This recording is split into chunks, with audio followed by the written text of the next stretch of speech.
হরে কৃষ্ণ। সকলকে আবারও কৃষ্ণ প্রীতির শুভেচ্ছা জানিয়ে আমাদের দৈনন্দিন শ্রীমদ্ ভাগবত গীতার ক্লাসে আপনাদেরকে স্বাগতম জানাচ্ছি। আজ আমরা শ্রীমদ্ ভাগবত গীতার অন্তর্গত তৃতীয় অধ্যায়ের 11 নম্বর শ্লোক নিয়ে আলোচনা করব। শ্লোকটা অত্যন্ত গুরুত্বপূর্ণ, আপনারা সকলে মনোযোগ দিয়ে শ্রবণ করবেন। অনেক কিছু শেখার আছে এই শ্লোক থেকে। তো চলুন শুরু করি। नमो ओम विष्णुपादाय कृष्ण प्रेष्ठाय भूतले श्रीमते भक्ति वेदांत स्वामिनीति नामिने नमस्ते सरस्वती देवी गौरवाणी प्रचारिणे निर्विशेष शून्यवादी पाश्चात्य देशतारिणे वाञ्छा कल्पतरुर्भश्च कृपा सिन्धुभ्यो च पतितानां पावनेभ्यो वैष्णवेभ्यो नमो नमः।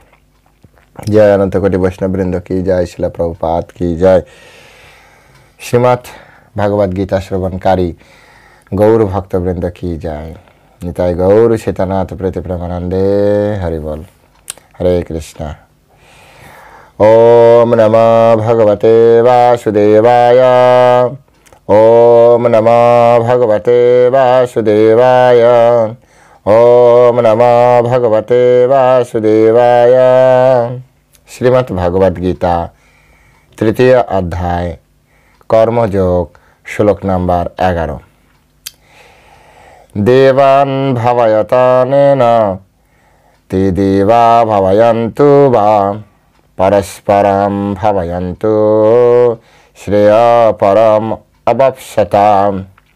देवान् भावयतानेन ते देवा भावयन्तु वा परस्परं भावयन्तु श्रेयःपरम् अवाप्स्यताः।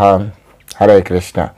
তো এখন আমরা এই সংস্কৃত শ্লোকের শিলা প্রভুপাদ কর্তৃক যে বাংলা ভাষানুবাদ দেওয়া হয়েছে সেই ভাষানুবাদ আমরা শ্রবণ করব। অনুবাদ। তোমাদের যজ্ঞ অনুষ্ঠানে প্রীত হয়ে দেবতারা তোমাদের প্রীতি সাধন করবেন, আর এভাবেই পরস্পরের প্রীতি সম্পাদন করার মাধ্যমে তোমরা পরম মঙ্গল লাভ করবে। আর একবার পড়ছি, শ্রবণ করুন। তোমাদের যজ্ঞ অনুষ্ঠানে প্রীত হয়ে দেবতারা তোমাদের প্রীতি সাধন করবেন, আর এভাবেই পরস্পরের প্রতি প্রীতি সাধন করবার মাধ্যমে তোমরা পরম মঙ্গল লাভ করবে। হরে কৃষ্ণ। তো এখানে যজ্ঞ অনুষ্ঠানের বিষয়ে বলা হচ্ছে, যজ্ঞ করতে বলা হচ্ছে, এর পিছনে কারণ কি? পরমেশ্বর ভগবান তার আগের শ্লোকে বলেছে সহযজ্ঞা প্রজা সৃষ্টা, যজ্ঞের সহিত প্রজাদের সৃষ্টি করা হয়েছে। আর এই যজ্ঞ কার জন্য? যজ্ঞ বৈ বিষ্ণু, বিষ্ণুর প্রীতি সম্পাদন করার জন্য। এবার যজ্ঞ বৈ বিষ্ণু, বিষ্ণুর প্রীতি সম্পাদন করার জন্য কিন্তু যে সকল হোমযজ্ঞ, এক তো ডাইরেক্ট পরমেশ্বর ভগবানের সেবা যেটি বৈষ্ণবগণ করেন, তারা ভগবানের জন্য মালা গাঁথেন, ভগবানের জন্য রান্না করেন, ভগবানের জন্য সব কিছু, তার জীবনের সব কিছু ভগবানের জন্য। এটা এক ধরনের। কিছু মানুষ আছে বৈদিক নিয়মে এখনও যজ্ঞ করেন, যেমন হোমযজ্ঞ, দ্রব্যযজ্ঞ, দানযজ্ঞ। তো এগুলো বৈদিক নিয়মকানুন অনুযায়ী এই যজ্ঞটি করতে হয়। তো এই বৈদিক নিয়মকানুন অনুযায়ী কেউ যদি এই ধরনের যজ্ঞ করে, তাহলে সেই যজ্ঞের মূল যে গ্রহীতা সে তো ভগবান পরমেশ্বর। হ্যাঁ, কিন্তু এই যজ্ঞ কারা নিতে আসে? ইন্দ্র নিতে আসে, বিভিন্ন দেবদেবতারা নিতে আসে। অর্থাৎ ভগবানকে এই মেসেজগুলো জানানো হয় যে এই লোকে এইখানে এই ব্যক্তিগণ আপনার নিমিত্তে যজ্ঞ করছে। দেবতারা তত্ত্বাবধান করে। এবার দেবতারা যখন তত্ত্বাবধান করেন তখন ভগবান, এরপরে আসে সপ্তম অধ্যায়ে যে বিষয় ডিটেলস আলোচনা হবে, ভগবানই তাদেরকে আদেশ দেবে যে ওদের সমস্ত যা কিছু দরকার তুমি ফুলফিল করো। দেবতারা ভগবানের শক্তিতে শক্তিমান হয়ে, ভগবানের দ্বারা আদিষ্ট হয়ে, হ্যাঁ, এই লোক চরাচরে জীবের কল্যাণের জন্য যা কিছু দরকার তা কিছু প্রদান করেন। তো এখানে বলা হচ্ছে যে এ তো গেল একটা পরমেশ্বর ভগবান। কিছু লোক আছে যারা সরাসরি দেবতাদের উপাসনা করে, সরাসরি দেবতাদের উপাসনা করে। এগুলি ঠিক কেমন? যদিও একটা দেশে সর্বময় ক্ষমতার অধিকারী হচ্ছে রাষ্ট্রপতি, কিন্তু রাষ্ট্রপতির অধীনে থাকে একটা বড় মন্ত্রী পরিষদ। এখন এই মন্ত্রী পরিষদে প্রধানমন্ত্রী থাকে, অর্থমন্ত্রী থাকে, গৃহমন্ত্রী থাকে, খাদ্যমন্ত্রী থাকে, শিক্ষামন্ত্রী থাকে, হ্যাঁ, তারপরে আপনার কি বলে শক্তিমন্ত্রী, এনার্জি মন্ত্রী থাকে, প্রতিরক্ষা মন্ত্রী থাকে। ঠিক একইভাবে অ্যাকচুয়ালি এই যে মন্ত্রী পরিষদের সিস্টেম, এগুলো নেওয়া হয়েছে আমাদের শাস্ত্র থেকে। ঠিক একইভাবে পরমেশ্বর ভগবান তিনি সুপ্রিম জায়গায় অবস্থান করছেন। আর পরবর্তীতে ব্রহ্মার নেতৃত্বে একটা দেবতাদের মন্ত্রী পরিষদ তৈরি করা হয়, যে মন্ত্রী পরিষদের প্রধান মন্ত্রী হিসেবে দেবতাদের প্রধান কে? ইন্দ্র হচ্ছে রাজা, দেবতাদের রাজা, তিনি রাজকার্য সামলাচ্ছেন। তার আওতায় কে আছে? যেমন এনার্জি সেক্টর থেকে দেখছে সূর্যদেব। বর্তমান সময় এই সূর্যের যে অধিপতি আছেন, এনার্জির অধিপতি, তিনি আছেন বিভূষণ। হ্যাঁ, তারপরে ফাইন্যান্স ডিপার্টমেন্টটা কে দেখছে? মাতা লক্ষ্মী দেবী ফাইন্যান্স ডিপার্টমেন্টটা দেখছেন। এডুকেশনাল মিনিস্ট্রির প্রধান কে আছেন? মাতা সরস্বতী। তারপরে দেখাচ্ছে আপনার যে সিকিউরিটি বা আপনার মিলিটারি ফোর্সের প্রধান কে আছেন? কার্তিক। হ্যাঁ, তারপরে মানে এগুলো খুব সুন্দরভাবে বোঝা যায়। তো অনেক সময় কি হয় যে আমরা সরাসরি ভগবানকে না ডেকে, আমাদের ভিতরে এরকম অনেক আছে, সনাতন ধর্মে এরকম আছে, যারা সরাসরি ভগবানকে না ডেকে তারা অথবা ভগবানকে বুঝতে পারে না কোনো কারণে, তাদের বুদ্ধিজনিত কারণে, তাতে কোনো সমস্যা নেই। তো তারা কি করে? তারা দেবতাদের ডাকে। হ্যাঁ, যেমন একটা ভালো স্বামী পাওয়ার জন্য অনেকে শিবজি মহারাজের উপাসনা করে। দেখবেন যে মায়েরা এখনো পর্যন্ত, মেয়েরা শিবের মাথায় জল ঢালে। তো এর ফলে কি, তার কাছে কি চায়? হ্যাঁ, যে আপনার মতো একটি স্বামী আমার যাতে প্রাপ্তি হয়। তো এবার শিবজি মহারাজ তাকে সেই যে কাঙ্ক্ষিত যে বর, সেই বরটি প্রদান করলে কি হয়? উভয়ের ভিতরে, হ্যাঁ, দেবতা, এখানে সেই কথাটি বলা হচ্ছে, যজ্ঞ অনুষ্ঠানের প্রীত হয়ে দেবতারা তোমাদের প্রীতি সাধন করবেন। আর এভাবেই পরস্পরের প্রীতি সম্পাদন করার মাধ্যমে তোমরা পরম মঙ্গল লাভ করবে। এই জগতে আমাদের পরম মঙ্গল লাভ হয়। এই জগতে আমরা আছি, হ্যাঁ, আমাদের থেকে ঊর্ধ্বতন কর্তৃপক্ষ, তাদের নিয়ন্ত্রণে আমরা আছি। যদি আমাদের কখনো এরকম হয় যে আমাদের শক্তির প্রয়োজন, তাহলে সেক্ষেত্রে মা কালীর উপাসনা আমাদের করতে হয়। হ্যাঁ, যদি আমাদের অন্নের প্রয়োজন হয়, অন্নপূর্ণার পূজা করতে হয়, লক্ষ্মীর পূজা করতে হয় অর্থের জন্য। ব্যবসার জন্য স্পেশালি গণেশজিকে, হ্যাঁ, সেখানে রাখা হয়েছে।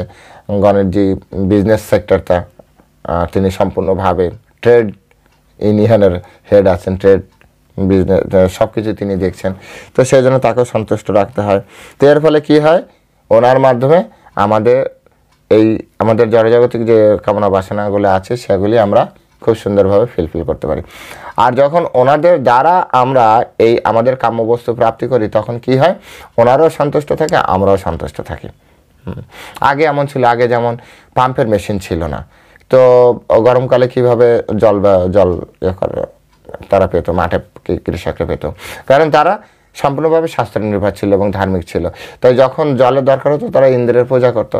এমনকি ভাগবতমে আমরা দেখতে পাই যে পরমেশ্বর ভগবান শ্রীকৃষ্ণের পিতা নন্দরাজ, তিনি দেবরাজ ইন্দ্রের পূজা করার জন্য, যজ্ঞ করার জন্য রেডি হচ্ছিলেন। যদিও পরবর্তীতে পরমেশ্বর ভগবান তিনি বুঝিয়েছিলেন যে হ্যাঁ, ইন্দ্রের পূজা করতে হবে, কিন্তু ইন্দ্রের প্রতি ভয় পেয়ে নয়। ইন্দ্রের পূজা থেকে তিনি এটা আরেকটা শিক্ষার জন্য এটা করা হয়েছিল। যাই হোক, ইন্দ্র পূজা করছেন মানে কি, এটা পরম্পরা ছিল যে যখন জলের প্রয়োজন, তখন ইন্দ্র পরিমিত মাত্রা, এবং তখন এরকম ছিল যে এরকম অতিবৃষ্টি হবে না, যতটা প্রয়োজন জল ততটাই আমাদেরকে দেওয়া হবে। তাদের কাছে রিমোট ছিল। এখন যেমন বিভিন্ন বাঁধ, ড্যাম তৈরি করে সেখানে রিমোট করা হয়, হ্যাঁ, কতটা জল দেওয়া হবে। তো ঠিক একইভাবে তাদেরকে এরকম দেওয়া হতো। লক্ষ্মী দেবীর উপাসনা করলে কেউ টাকা পয়সা পেয়ে যাবে। তো এভাবে, অর্থাৎ আমরা যদি দেবতাদেরকে সন্তুষ্ট করতে পারি, দেবতারা আমাদেরকে সব কিছু, আমাদের যতটুকু দরকার ততটুকু। তো এগুলো ইতিহাস রয়েছে। এখন কলিযুগের মানুষ না পূর্ণরূপে পরমেশ্বর ভগবানের উপরে নির্ভর করে, না পূর্ণরূপে নিজের উপরে আত্মবিশ্বাস আছে। সেই জন্য যে না আমি ভগবানকে ডাকতে পারবো, অথবা আমি নিজে জল তো উঠিয়ে নিয়ে আসতে পারবো, না নিজের উপরে বল আছে না ভগবানের উপরে বল আছে, তাই যন্ত্রের উপরে। তন্ত্র মন্ত্র যন্ত্র না, মন্ত্র তন্ত্র যন্ত্র। আগে যা মন্ত্র হতো পরে তাই তন্ত্র হতো, এখন তাই যন্ত্র হবে।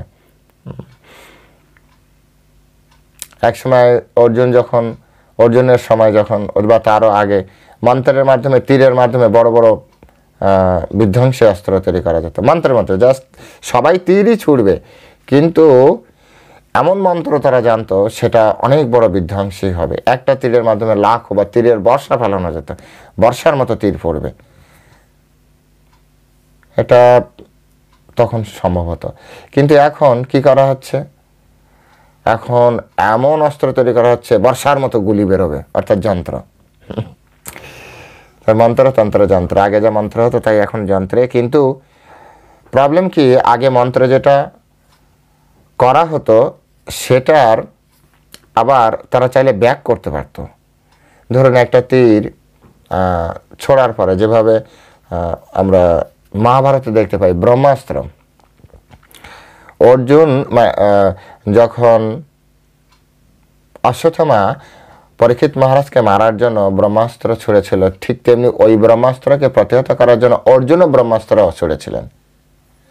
কিন্তু পরমেশ্বর ভগবান তখন তিনি বোঝালেন দুটি ব্রহ্মাস্ত্র যদি একসাথে সংঘর্ষ করে তাহলে এই ব্রহ্মাণ্ডই ধ্বংস হয়ে যাবে, এতটা পাওয়ারফুল। আবার এমন ভাবেন না যে আমাদের এই পৃথিবীটাই ব্রহ্মাণ্ড, এরকম না। কিন্তু পুরো বর্তমান ফিজিক্সের ভাষায় যদি বলা হয়, আমাদের যে সোলার সিস্টেম ঠিক কম হয়ে যাবে, আমাদের পুরো মিল্কওয়েটাই। পুরো সিস্টেম আমরা যে দেখতে পাচ্ছি, যাই আপনারা যে ভাষায় বোঝেন বা আমি বোঝাতে পারি সেইভাবে, আমি হয়তো বোঝাতে পারছি না। তো এই পুরোটাই ধ্বংস হয়ে যাবে যদি দুটো ব্রহ্মাস্ত্র পাশাপাশি সামনাসামনি সংঘর্ষ হয়। তখন কৃষ্ণ বললেন, অর্জুন তুমি তোমার ব্রহ্মাস্ত্র ফিরিয়ে নাও, অশ্বত্থামা তুমি তোমার ব্রহ্মাস্ত্র ফিরিয়ে নাও। কৃষ্ণ খুব রেগে গিয়েছিলেন সে সময়।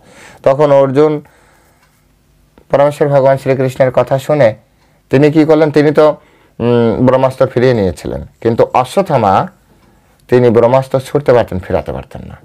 আর সেই জন্য লাস্ট পরীক্ষিত মহারাজের উপরে সেই ব্রহ্মাস্ত্র আঘাত করেছিলেন। যাই হোক, বলার তাৎপর্য হচ্ছে এই যে তাদের বড় বড় যারা যোদ্ধা ছিল, মহারথী ছিলেন, তাদের কাছে এই ধরনের জ্ঞান ছিল, ব্রহ্মাস্ত্র বা বড় বড় জ্ঞান তারা এরকম ছিল। তো আগের মানুষ এতটাই পাওয়ারফুল ছিল যে তারা ভগবানকে সন্তুষ্ট করে, ভগবানের দ্বারা বা দেবতাদের সন্তুষ্ট করে দেবতাদের দ্বারা এই জড়জগতে জীবন নির্বাহ করত। তো সেই কথাটি ভগবান এখানে খুব সুন্দরভাবে বুঝিয়েছেন যে দেখো, তোমরা যজ্ঞ অনুষ্ঠান করো, এই যজ্ঞ অনুষ্ঠানের মাধ্যমে দেবতারা প্রীত হবে এবং তোমাদের যা কিছু দরকার সেটা তোমাদের প্রদান করবে এবং তোমরা উভয়ই ভালো থাকবে, উভয় ভালো থাকবে। এখানে শিল প্রভুপাদ খুব সুন্দরভাবে তাৎপর্য করে বলছে যে ভগবান জড়জগতের দেখাশোনার ভার ন্যস্ত করেছেন বিভিন্ন দেবদেবীর উপরে, যে কথাটি আগেই আমরা আলোচনা করেছি। তো এখন এই দেবদেবতারা আমাদেরকে সব কিছু দেখছেন। এখন এই আমাদের উচিত হচ্ছে এই দেবদেবতাদেরকে সন্তুষ্ট করার মাধ্যমে কেউ যদি ডাইরেক্ট ভগবানের সাথে যুক্ত হয়ে যায় সেটা তো অতি উত্তম।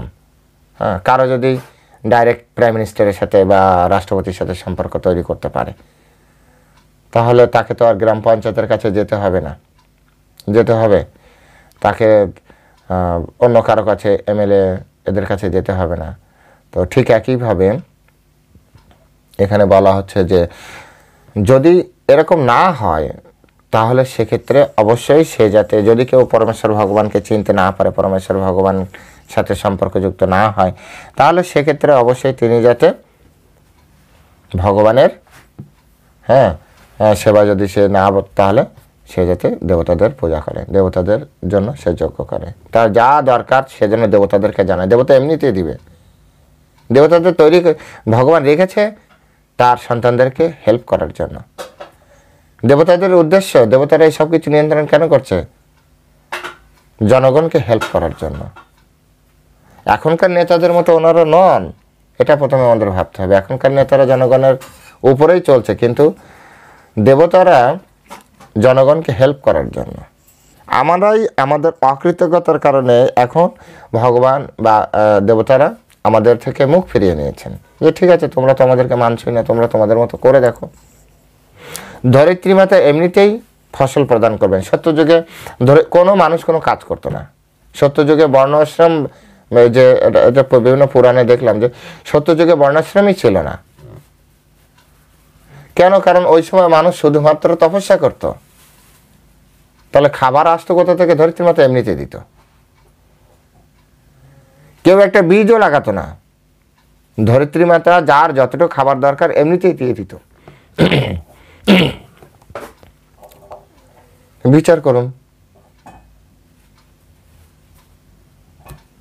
এখন কেউ যদি এটা কাল্পনিক ভাবে সেটা একটা আলাদা ব্যাপার, কিন্তু এটা সত্য কথা। ইতিহাস সবসময় সত্য, ইতিহাস সবসময় সত্য। এখন অনেকের আছে না ব্রেন অনুযায়ী মানুষ কোনো জ্ঞান অ্যাকসেপ্ট করতে পারে।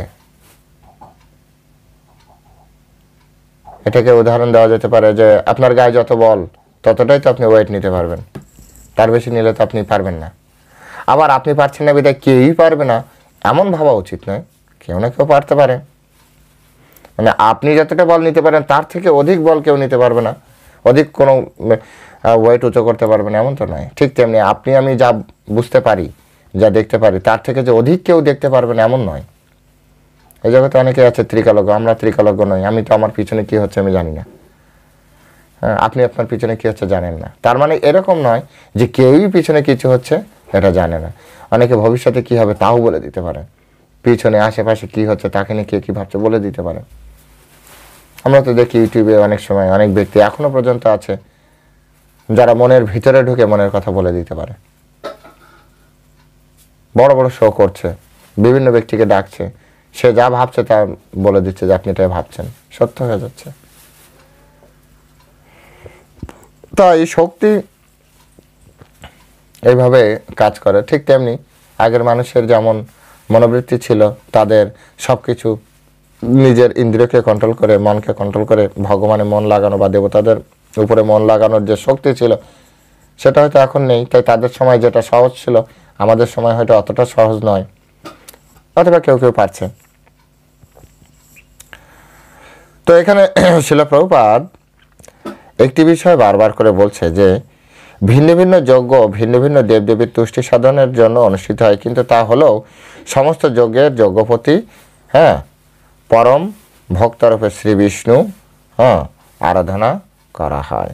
ভগবদ গীতায় কিন্তু এটা স্পষ্ট করে বলেছেন, হ্যাঁ, ভক্তরাম যজ্ঞতা অপসাম সর্বলোক ও মাহেশ্বরাম সুহৃদ সর্বভূতানাম গাতামাম শান্তি মৃচ্ছতি। অর্থাৎ সমস্ত যজ্ঞ এবং তপস্যার ভক্ত হচ্ছে পরমেশ্বর ভগবান শ্রীকৃষ্ণ। এটা আমাদের কিন্তু বিশেষ মাথায় রাখতে হবে। সমস্ত ভক্তরাম যজ্ঞ তপস্যাম, সমস্ত যজ্ঞ এবং তপস্যার ভক্তা হচ্ছেন পরমেশ্বর ভগবান শ্রীকৃষ্ণ। কেউ যদি এইভাবে খেতে চায় খাক, কেউ যদি ডাইরেক্ট খেতে চায় খেতে পারে, নিষেধ তো আর কেউ করছে না, আর দুটোর কোনোটাই নিষেধ করছে না।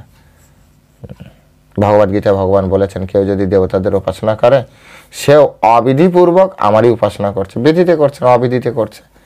এবার কথা হচ্ছে যে আপনি কি অবিধিতে চলবেন নাকি বিধিতে চলবেন, সেটা আপনার বুদ্ধিমত্তা। এই জগতে নিয়ম আছে, জেল আছে, সুন্দরভাবে জীবনযাপন করারও বাইরের ব্যবস্থা আছে। এখন কেউ যদি নিয়ম ভঙ্গ করে, সংবিধান আইন ভঙ্গ করে কেউ যদি জেলে যেতে চায়, তার জন্য জেল আছে, তো থাকার জায়গা ফ্রি থাকা খাওয়ার ব্যবস্থা আছে। আর কেউ যদি চিন্তা করেন আমি সৎভাবে জীবনযাপন করব, আমি কাজ করব এবং আমার জীবনকে পরিচালনা করতে পারে, এই জগতে কষ্ট করে খেতে হবে। আর কেউ যদি চায় না না আমি তো বসে খাবো, তাহলে জেলের ভিতরে চলে যাই, তো জেলের ভিতরে যে বসে বসে থাকে সুন্দরভাবে হাও। তো ভগবান হচ্ছেন সকলের একমাত্র মালিক। তবে শিল প্রভুপাদ আবারও বলছেন যে এভাবে যজ্ঞ অনুষ্ঠান করলে ধন ঐশ্বর্য লাভ হয় ঠিকই, কিন্তু লাভগুলি যজ্ঞের মুখ্য উদ্দেশ্য নয়।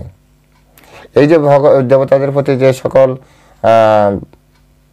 যজ্ঞ করা হয় এবং সেই যজ্ঞের ফলে আমাদের কি হয়, অনেক ঐশ্বর্য, অনেক শক্তি, অনেক ধন লাভ হয়, এটা সত্য, কিন্তু এটা যজ্ঞের মূল উদ্দেশ্য নয়। যজ্ঞের মূল উদ্দেশ্য হচ্ছে জড়বন্ধন থেকে মুক্ত হওয়া। মূল উদ্দেশ্য হচ্ছে জড়বন্ধন থেকে মুক্ত হওয়া। কারণ দেখুন, এই যে জড়বন্ধন, এই বন্ধনের জন্যই তো আমার চাওয়া পাওয়া। যখন জড়বন্ধন থাকবে না, তখন আপনি যখন স্বরূপ সিদ্ধি আসবে, তখন তো এই জড় জগতের কোনো কিছু দরকার হবে না আপনার। তাহলে এই যজ্ঞ অনুষ্ঠানের মাধ্যমে আমাদেরকে কি করতে হবে? আমাদের জড়বন্ধন থেকে যাতে আমরা মুক্ত হতে পারি, সেই চেষ্টাটা আমাদের করতে হবে। কিন্তু বেশিরভাগ ক্ষেত্রে মানুষ আসক্তিবশত সেই জিনিসটি করছে না। এখানটায় আমাদের বিভিন্ন সম্প্রদায়গত ভাগ হচ্ছে। বিভিন্ন সম্প্রদায় যারা কালীর উপাসনা করছে তারা কি হচ্ছে? ক্ষীণে পূর্ণে মর্তলোকে বিশন্তি ভগবদ গীতায় আছে, বলবে যেই কৃষ্ণ সেই কালী। এইসব ভ্রান্তি মত থেকেই বিভিন্ন ধরনের প্রবলেম তৈরি হয়। শাস্ত্রে এরকম কোনো ব্যাখ্যা কেউ আজ অবধি দেখাতে পারি না। আমরা অনেকের সাথে কথা বলেছি, আমরা বলেছি যে আপনারা দেখান, হ্যাঁ, যেই কালী সেই কৃষ্ণ দেখান, কোথাও আছে কিনা। কালী কখনো কৃষ্ণ হয়েছে এরকম কোনো এভিডেন্স থাকলে আমাদেরকে দেখান।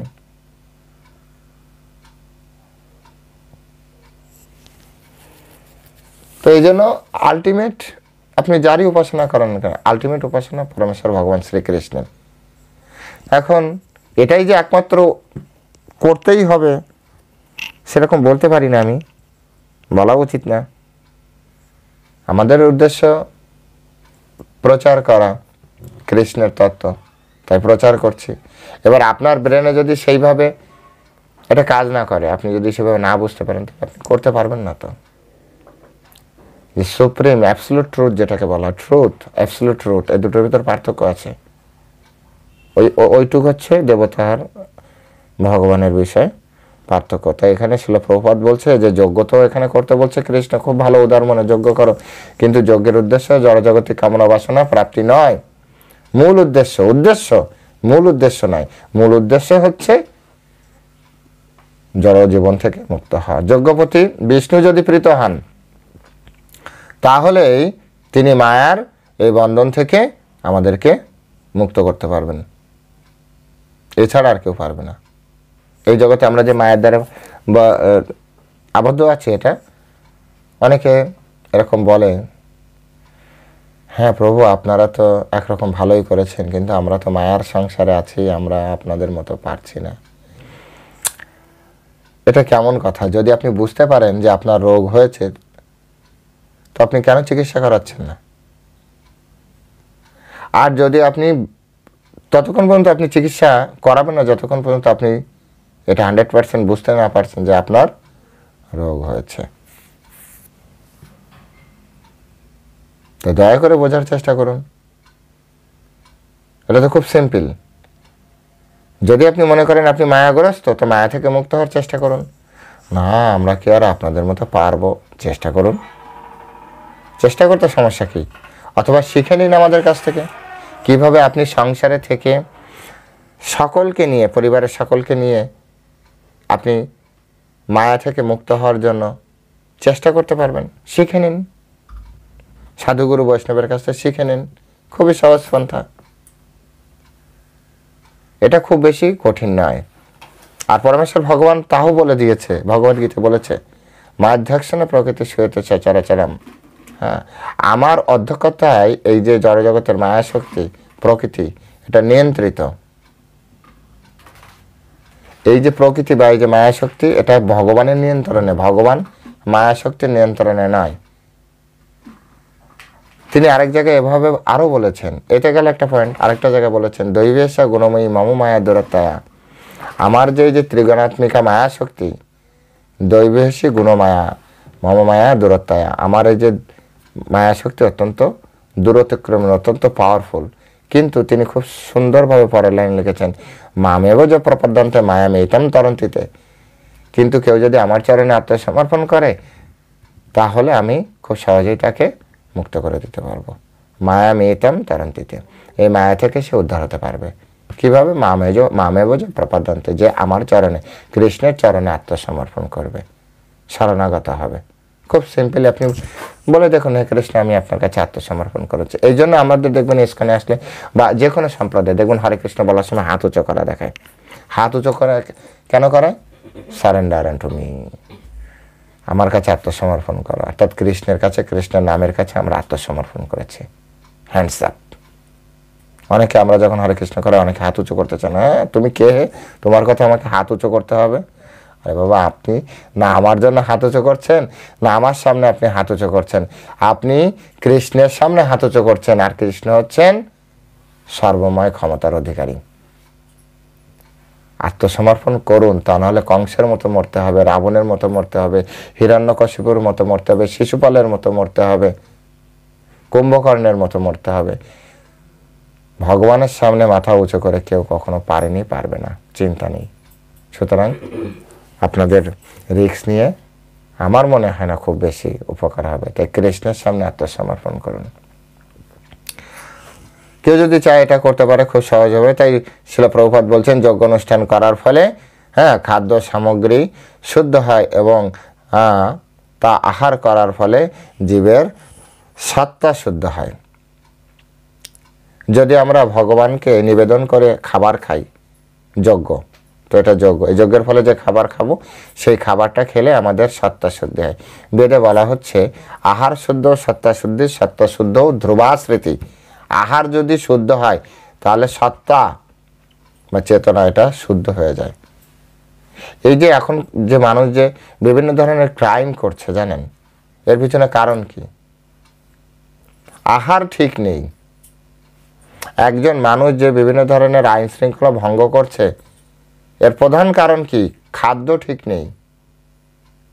আগের দিন বলেছি 3টা জায়গায় যদি কাজ করা যায়, 3টা জায়গায় একটা মানুষের 3টা জায়গার উপরে বেস করে কাজ করা যায়, তাহলে মানুষ খারাপ কাজই করতে পারবে না।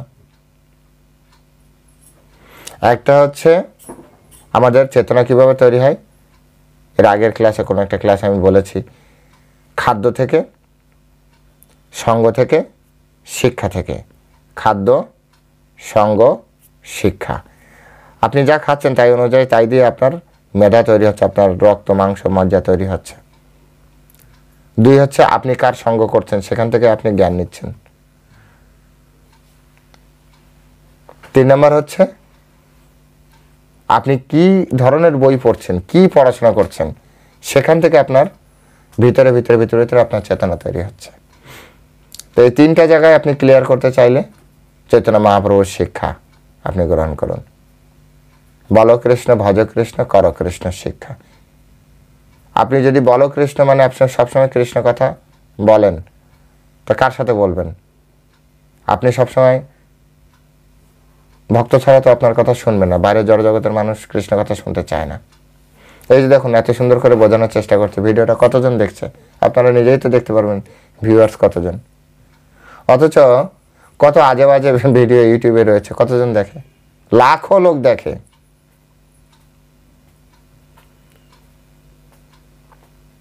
তো শিক্ষাটা কিভাবে আসছে?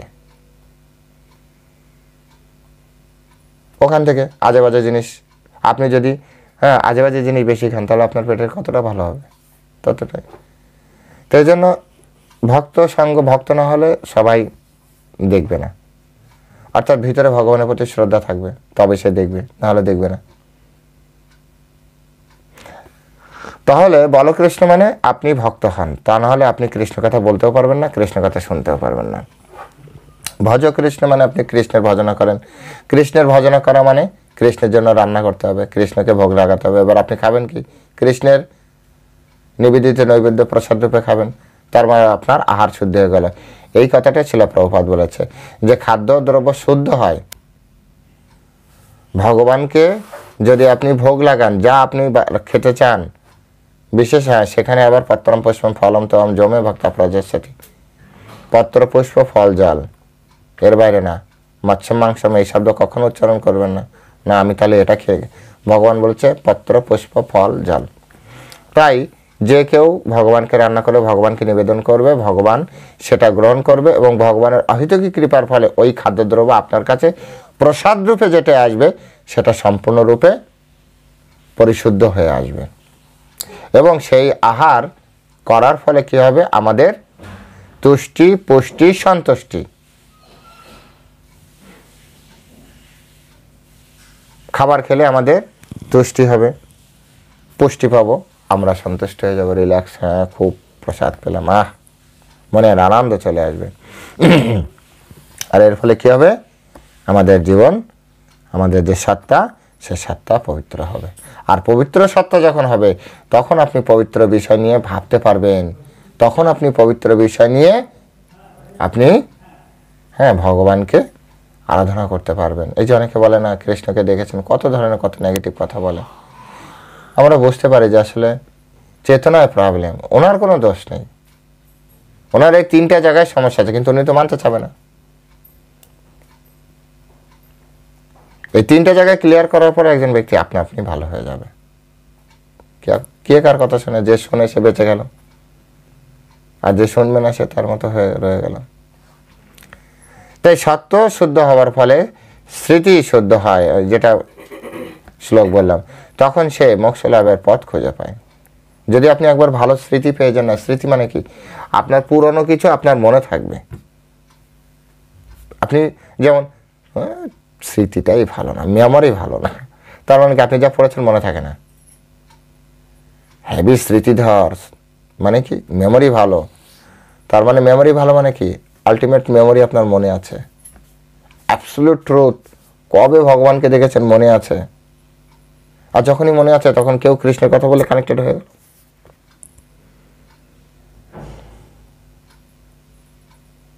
আপনি অনেক দূরে গিয়েছেন, দূরে যেয়ে যদি আপনি আপনার বাড়ির পথ হারিয়ে ফেলেন, ভুলে যান, তখন আপনি বাড়ি ফিরবেন কি করে? আর আপনার বুদ্ধি, আপনার মেমোরি যদি ভালো থাকে, স্মৃতিশক্তি যদি ভালো থাকে, তাহলে আপনি ঠিক ঘুরে ফিরে আপনার বাড়িতে চলে আসবেন। তাই এখানে বলা হচ্ছে যে মেমোরি ভালো হলে স্মৃতি ফিরে পাবে।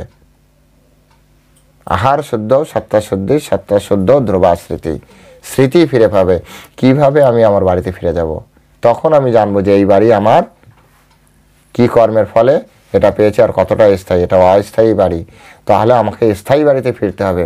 সেই স্থায়ী বাড়িতে কীভাবে ফিরবো সেজন্য সে খুঁজবে, পথ খুঁজবে, এবং সে পথ খুঁজে পাবে। এভাবে এই জীবনের চেতনা কলুষতা মুক্ত হয়ে কৃষ্ণ ভাবনার পথে কি হয়, অগ্রসর হতে শুরু করে। আর এই শুদ্ধ চেতনা লুপ্ত হয়ে গেছে বলেই আজকের এই জগৎ এইরকম বিভ্রান্ত হয়ে পড়েছে। শিলা প্রভুপাদ বলেছেন, আজকের জগতে মানুষ বিভ্রান্ত কেন? কারণ তিনি তার সঠিক চেতনা, সঠিক যে কি বলা হয় যে শুদ্ধ চেতনা, সেই শুদ্ধ চেতনাটা সে হারিয়ে ফেলেছে। তাই আমরা অনুরোধ করব যে আপনারা পরমেশ্বর ভগবানের প্রতি শরণাগত হন, এবং জীবনে যে ধরনের কর্মই করবেন যজ্ঞ অনুষ্ঠানের মাধ্যমে করুন, তাহলে আপনাদের চেতনা পরিশুদ্ধ হবে, এবং এই পরিশুদ্ধ চেতনায় আপনি পরমেশ্বর ভগবানকে ডাকতে পারবেন। সবথেকে মজার ব্যাপার হচ্ছে আপনি আপনার গন্তব্যে ফিরে যাওয়ার জন্য পথ খুঁজে পাবেন। হরে কৃষ্ণ। জয় শিলা প্রভুপাদ কি জয়।